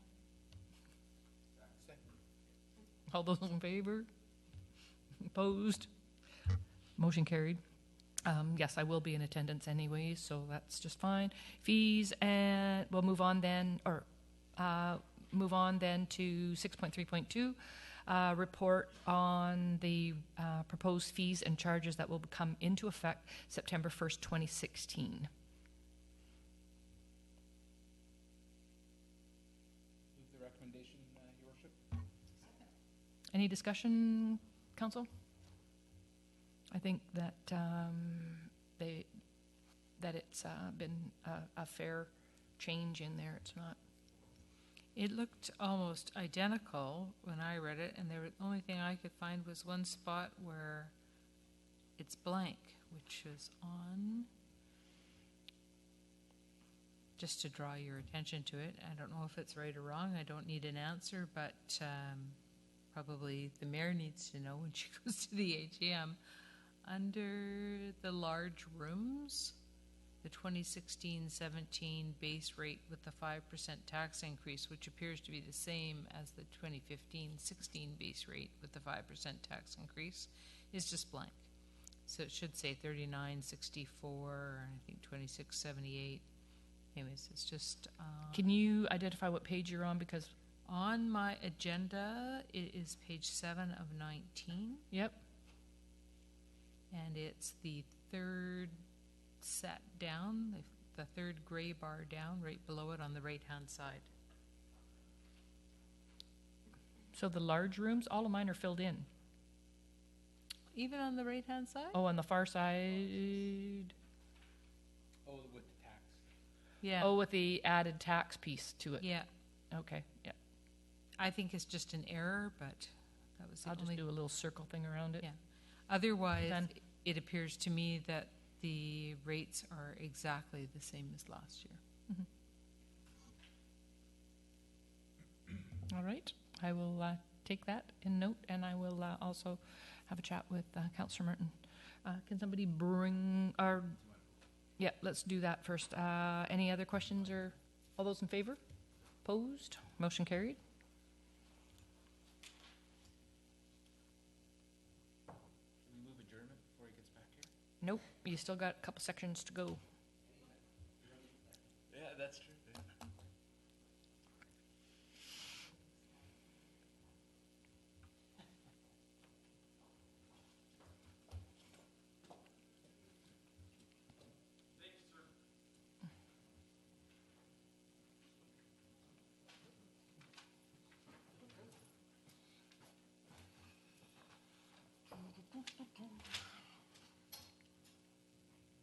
What'd I miss? What'd I miss?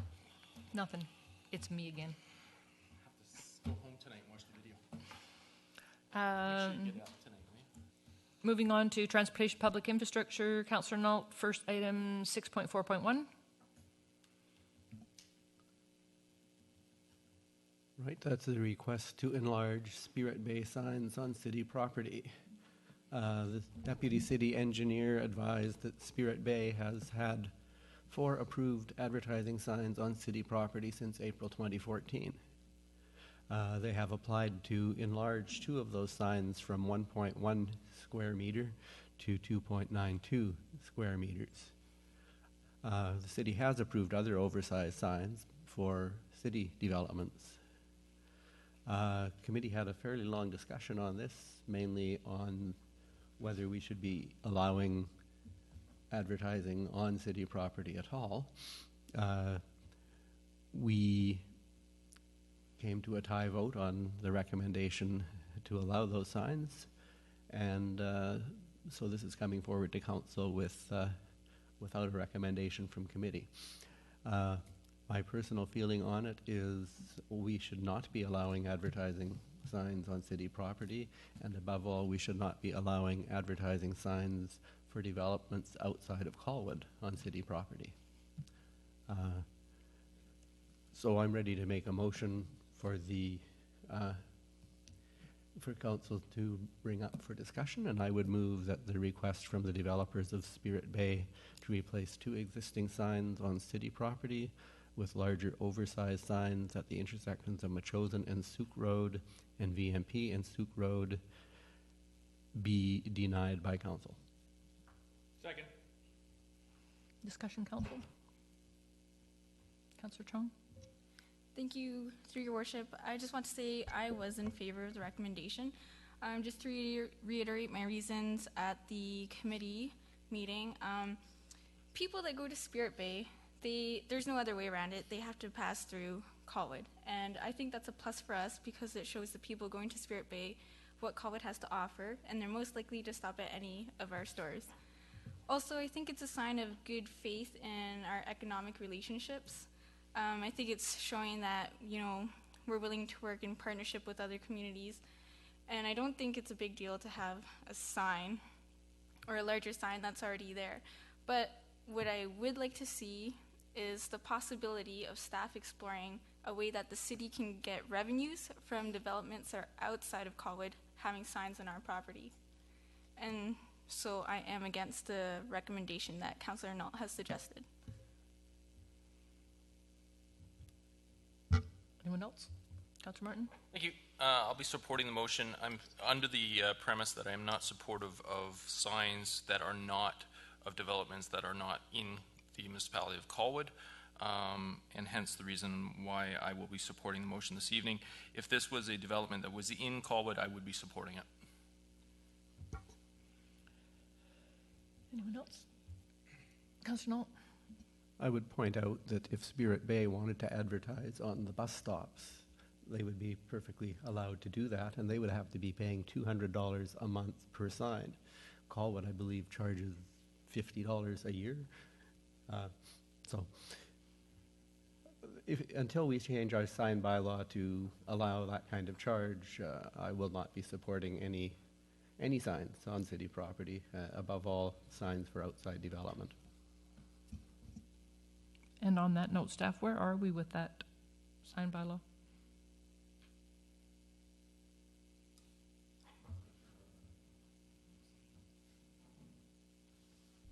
Sorry, where are we at with the amendment to the bylaw? Yeah. Yeah, it was only passed at the last council meeting, I think. So it should be coming to you soon. The famous soon answer. Yeah. Like next meeting? Soon? Soon. Anyone else? Call the question. All those in favor?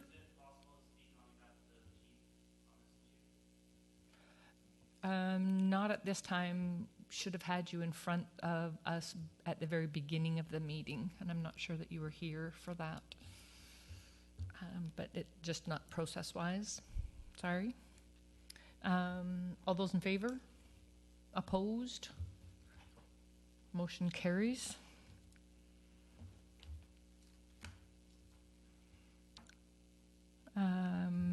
Moving on to 6.4.2, recommendation request for no parking around the cul-de-sac at the end of Aloha. Thank you, Madam Mayor. The Deputy City Engineer advised that the city has received a written request from the resident at 3515 Aloha Avenue asking that the cul-de-sac at the end of Aloha Avenue be posted no parking. We have had numerous complaints from residents about parking on that cul-de-sac, and I have been living up the street for the last 6 months, and I can testify that that cul-de-sac is just a disaster as far as parking goes. Given that we can't force people to park on their own property when there is legal city parking there, legal suites are supposed to provide a second parking site on site. And I don't think we've heard the comments from the fire department. So finally the city deputy engineer said that if that road were built to that standard today, there would be no parking allowed. It's too narrow. The built right-of-way is too narrow to park on. So the committee recommended that the city approve the request to post no parking around the cul-de-sac at the end of Aloha Drive with 4 no parking signs. I would so move. And then I would like council to consider the request by one of the residents maybe to put a 2-hour parking sign. That will, unfortunately, that will double the amount of work for bylaw enforcement. So consider that one. So we have a seconder for this motion. Councillor Day? Thanks. I just wanted to comment on the request by a couple of the residents here tonight to look at a time allotment for parking. And I don't think that I can support that because What we do for one neighborhood, we have to be willing to do for another, and I don't think we want to get into parking enforcement in the city of Colwood. I think it's either safe to park somewhere or it is not. And if it's not safe to park there, then they shouldn't park there. If it's an ambulance or a fire truck, they will have no difficulty parking there when the cars aren't in the way. So life safety, that's not an issue. If it's someone delivering something to a house, they have four-way flashers. They put them on, they do what they've got to do, and then they move their vehicle to a safe location when they're finished.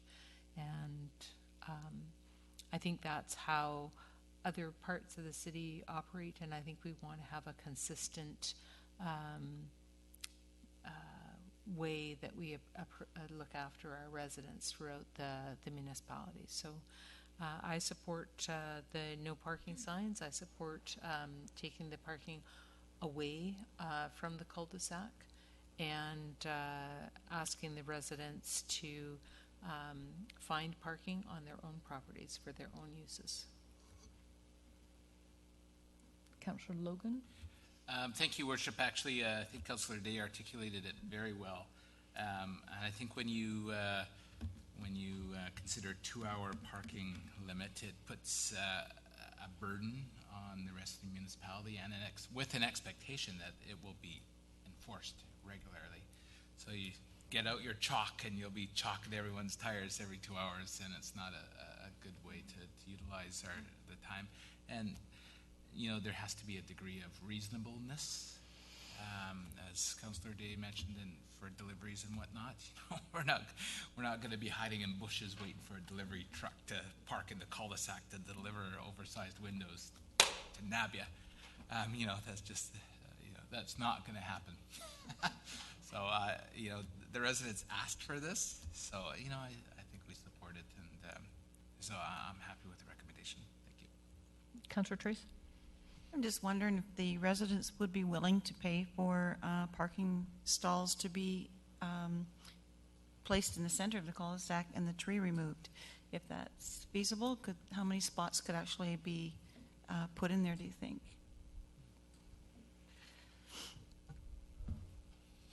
Your Worship, I think what we would have to do is have a look at that and see. We'd have to take some time to do the engineering study on that. A little bit of engineering work, I should say, not a study. A little bit of work on it. It looks like you could fit perhaps 2 parking places in there, but I think what you'd probably have to do is widen the paved surface of the cul-de-sac to make that one a little bit better. I'd like to also point out that there is a hydro service box in the middle of that cul-de-sac that would have to be moved. Councillor Martin? Thank you. I have 2 questions. One question really quickly. There isn't a financial ramification or implication statement, and I don't know if there was one in the initial report. Do we have a cost of what, and I realize it's minimal, but do we have a cost of what the 4 signs will be? Yes, in the report, the cost to install 4 parking signs is approximately $800. Thank you.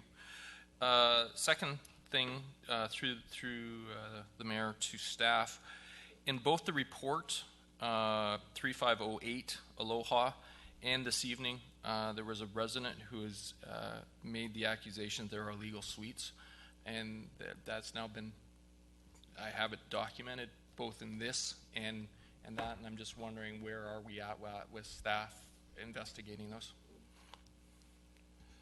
Your Worship, we've talked about it at the staff level, but the greater issue is how are we going to deal with illegal suites generally in Colwood. So it's not something that we can isolate to just one particular neighborhood. It's a greater issue, and if you recall during budget, we had pulled the additional legal fees out of the bylaw enforcement budget because we felt that we needed to have another look at the process we're going to be using. The direction from council has, I believe, expired, and so we have to bring forward a new report to council to get new direction on how we're going to address the illegal suites in Colwood. And until we do that, we're kind of at odds on what we do specifically with Aloha. Follow up? I appreciate where our CA is coming from. My one concern, though, is that if members of the public are coming and identifying something that is illegal that's happening within our municipality, I think that becomes an onus on this council and also to the staff that we have to do something about it. Just as long as if somebody was doing something else, they had a marijuana grow-op or something. I understand they're different, but it's still, if it's illegal and there's these accusations, I think at some point we have to, I feel very personally that you've got to address it at some point, especially if it's been made officially notified to us that people are saying there's something illegal. Just because I'm in the same situation where I hear people who pay the legal fee to have a legal suite, and they're constantly saying to me, it's so unfair because I know my next door neighbor has an illegal one, but I'm paying the tax and he's not. So I guess that's just where I'm coming from with this, and I understand that I'm not expecting an answer this evening, but I would hope that in councils moving forward, we would have an update on how we're going to address that. Councillor Knoll? Yes, as you recall, Council on April 25th specifically asked for a report on this specific cul-de-sac on legal and illegal suites. I understand, I was informed at the transportation meeting that the bylaw officer was investigating, but I have yet to see any reply from bylaw on that. So I agree with Councillor Martin. If it's an illegal suite, it should be shut down.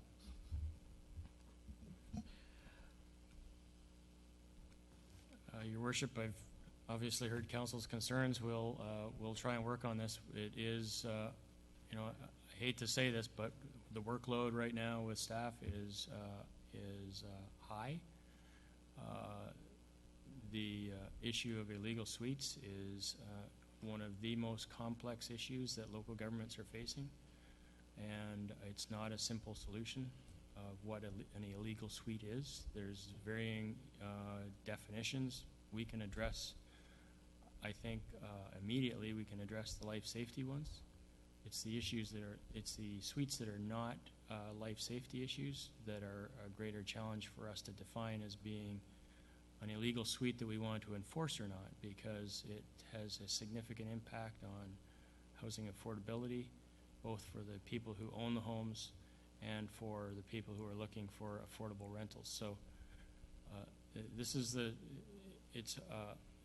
I can't overemphasize how complex this issue is and how challenging I think it will be for council to address these issues. And that's why we haven't been able to get a report to council to talk about illegal suites as yet. I may come to council in the short term asking for some consulting funds to do this, because I just don't see us having the resources to do it in the short term. Thank you. Councillor Day? Thanks. Just on the issue, I appreciate there's fees involved for legal suites, and that it is unfair that some people are able to get away with not doing it. But I still think we are doing something about the specific problem that was brought to our attention, which is the parking problem that has been created by the suites, legal or otherwise, because our regulations do say you have to provide one parking spot. It's not to say that the person who's renting that suite might not have two vehicles. If you're renting to a couple, they might work in different directions and both have a vehicle, and or maybe your landlord, is using that parking spot for a boat or something. There's lots of scenarios. Anyways, I think if we address the problem that is specifically brought forward to us, we are being responsive as a council, and I'm sure that staff is well aware of the bigger tangle of issues that are associated with illegal suites, and that may take some time to determine what our best course of action is. If it's costing us more and giving our community less, it might not be a wise thing to take on if we can address the problems as they come up. Any Any further comments? Councillor Nault? Specifically from the Aloha cul-de-sac, I have had residents complain to me that one of those houses have 3 sets of tenants. And we're not doing anything. I think the residents there have a very good right to be yelling at us. We have a recommendation before us, moved and seconded. Call the question then. All those in favor? Opposed? None opposed. Motion carries. Your Worship, if any member of council is speaking with the Aloha residents, or if members of council have specific addresses, particularly where there's more than one suite, whether it's illegal or not, in a home, we need to, it would be very helpful for us if we actually had those addresses rather than just anecdotally go out and investigate Aloha Drive, for instance. So it would be helpful. I will specifically ask them for written complaints to the city identifying properties. I've asked for that before, and they seem to be reluctant, but I will ask again. Thank you. Moving on, 6.4.3, recommendation in regards to accessible bus stops. Thank you, Madam Mayor. At last I get an easy one. Councillor Day addressed the committee and advised that the city has been working with the, I won't even try it, IACDI and BC Transit to identify improvements to bus shelters for persons with disabilities who travel by transit. 11 stops were recommended for priority improvement, and they provided a list with the report prioritized into which stops they would like to see improved first. And it was moved that the following bus shelters be given consideration by council for upgrade to accessible stop when the city reviews the transportation master plan. Now, we do a few bus stops every year, so I would move that motion. Discussion? Councillor Day? Sure. Just, I'm not sure if when the best time to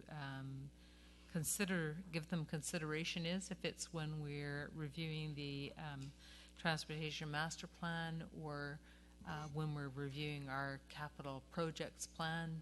But as long as they get in the mix, IACTI will be happy.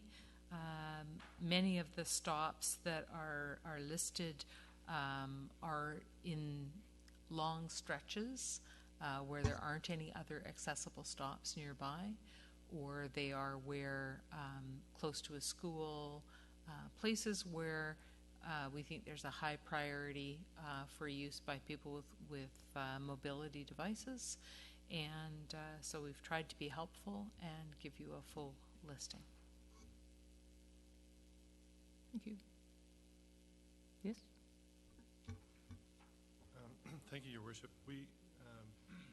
We could take this forward as an update to the Transportation Master Plan. We have a number of other things that we'd like to update as part of it. So we could do that and bring it to council, not in a big hurry, but we could bring it at some point in this year. We can also move forward and keep this list first and foremost for when we are doing capital projects, so that we incorporate these bus stops, accessible bus stops, into the projects. And is it worth providing this list of stops as identified through to BC Transit planning as well, just so that if anything pops up on their agenda, that there may be an opportunity that we get one or two of them picked off? It might be good to hear it from the city directly, but our representative on the Accessible Transit Advisory Committee has forwarded this same list through them to BC Hydro, so they have received it in one way, but why not hit them another way? Well, it shows letter of support that, we're part of this whole decision-making thing, and I can bring that then at the board table too.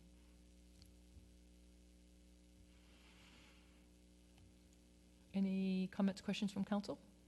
All those in favor? Opposed? Motion carried. We are to the bylaw section. Bylaw number 1619 for final reading. Tax rate bylaw number 1619. All those in favor? Opposed? Motion carried. 7.2, bylaw number 1620, final reading for Colwood Sewer Utility Bylaw, amendment number 4. All those in favor? Opposed? Motion carried. Bylaw number 1621, first, second readings only. Move introduction. All those in favor? Opposed? Motion carried. Second. Comments, questions? All those in favor? Opposed? Motion carried. Bylaw number 1622, first, second, and third readings for building bylaw number 977, amendment number 3. Move introduction. All those in favor? Opposed? Motion carried. Second? Second. Discussion? All those in favor? Opposed? Motion carried. All those in favor? Opposed? Motion carried. Bylaw number 1624, first, second, and third readings for West Shore Parks and Rec Center fees, charges, and bylaws. Depart. Councillors Strong and Martin for a declared conflict.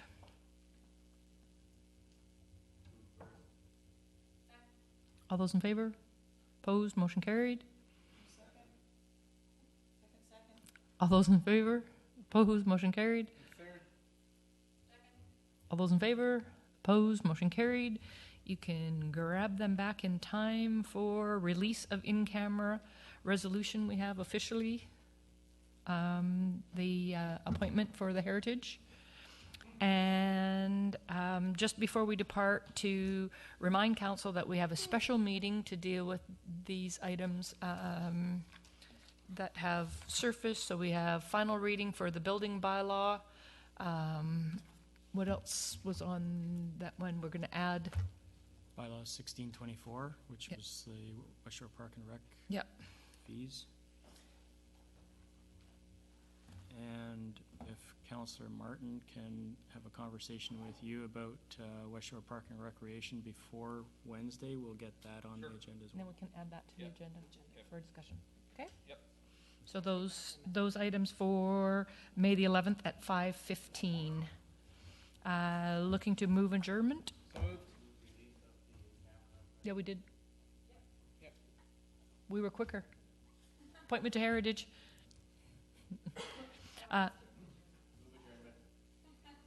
All those. Too late. Yeah, it's the Gordy guy. All those in favor? Opposed? Motion carried. Thanks, folks.